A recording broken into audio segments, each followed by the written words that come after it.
Is your collection insured?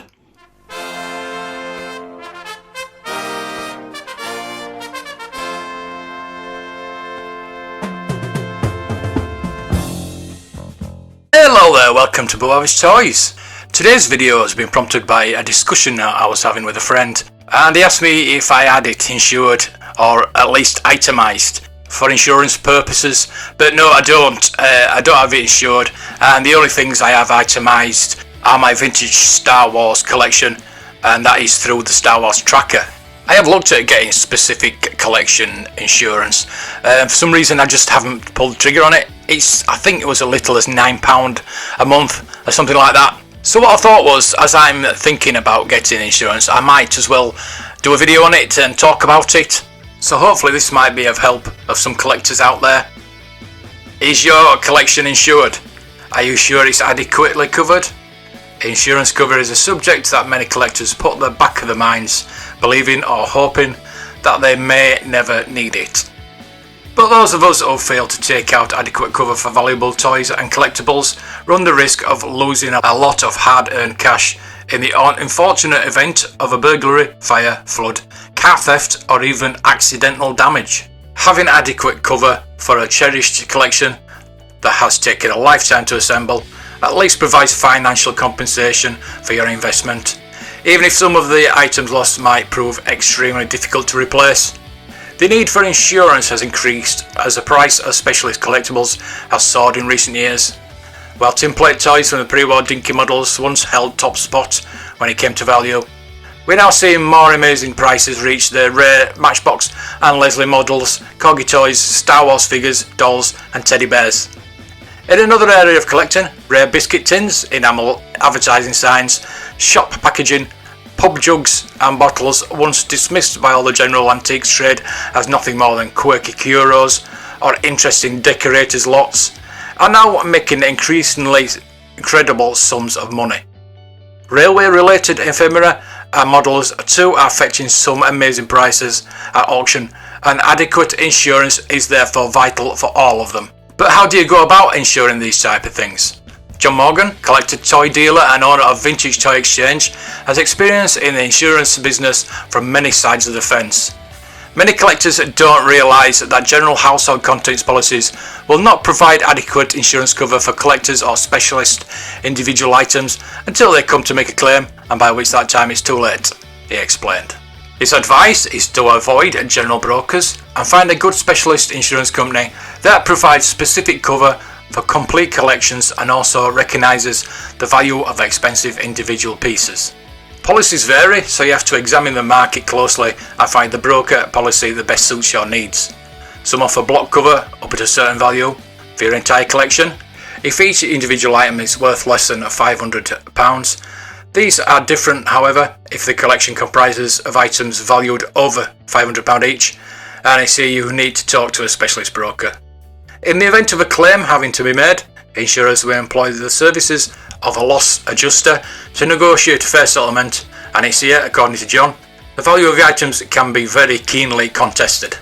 You will need to prove to the adjuster that you actually own the specific item you're claiming for, and you'll certainly need to convince them that the high value individual piece are worth the amounts you're claiming for them, says John. It's not too difficult if similar objects are sold at auction, but if they seldom come onto the open market, you'll need an independent value assessment from an expert. This is where the good photography evidence is essential. I advise all collectors to keep accurate, up-to-date photo records of items in their collection and back these up with photographic evidence using high-quality digital images, explained John. It can be tricky business, and the responsibility is on you, the collector, to provide the evidence of ownership and proof of value.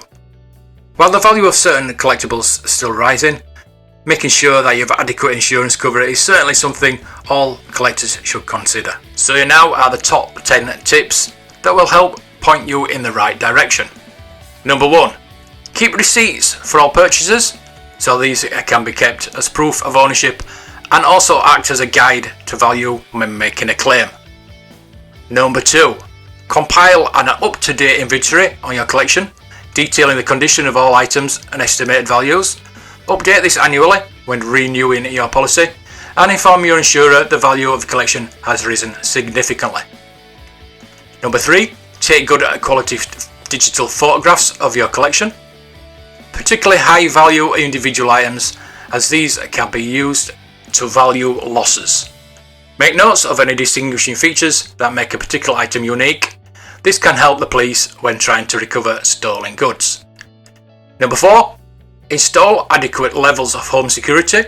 Some insurers might insist on specific alarms being fitted if your collection is over a certain value. Others may require information on door and window locks, fire alarms and safes. Investments in home security could reduce the price of premiums.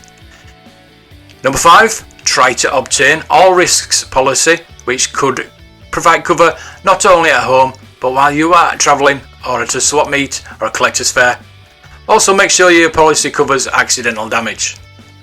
Number 6, make sure that you use a good, reputable and experienced broker who understands and recognises the value of the type of object you are insuring. Number 7, add 1/3 onto the market value of the individual items when insuring them to keep abreast of rising prices in particular markets. Number 8, always inform your insurer if you add a high value item to a collection to confirm that it's covered within your current policy. Having a peace of mind is worth the price of a quick phone call, and it could be a great benefit should you have to make a claim. Number 9, try to agree on individual evaluations at the time of a policy is opened. This should offer peace of mind that an insurer recognises a valuation right from the start. And number 10, the more organised you are, the more effort you put into your insurance cover, the better off you are when you have to make a claim. The onus is on you, the collector, to convince the loss adjusters that you have done everything you possibly can to protect your collection and to verify its value accurately. So there you go, I hope that's helped you out a little, maybe giving you a little push to get you that insurance sorted. And indeed, if you have got your collection insured, please leave in the comments below who you actually use. I'd like to get a bit of a database put together on who are the best insurance brokers to use. And if you like this type of content, please thumb this video up and please subscribe. If you'd like to become a member of the channel, all the information is in the description, or you can press the join button on the channel homepage. So thank you for watching, and until the next time, may the toys be with you.